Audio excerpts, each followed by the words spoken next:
Guys, good morning sa ating lahat dyan. Magluluto tayo ngayon ng paa ng manok. Adidas tawag sa atin dyan. Yan yung mga ingredients na gagamitin natin, guys. Papakulo muna tayo ng tubig. Lalagyan natin yan ng suka at asin lang, guys. Yan na, guys. Lagyan natin ng konting suka yan. Tsaka asin din. So, pwede nang ilagay yung ating Adidas. Pakuluan lang natin, guys, mga 5 minutes. So, yan. After 5 minutes, okay na yun, guys. Hanguin na natin para magisa na tayo. So, gisa na tayo, guys. Onions, ginger, luya. Lagyan na natin yung garlic. Maglagay na tayong soy sauce, guys. Lagay din tayo dyan oyster sauce.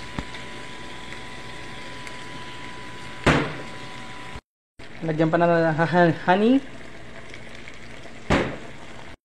May hot chili ako, guys. Optional lang to, guys, pag gusto nyo lang.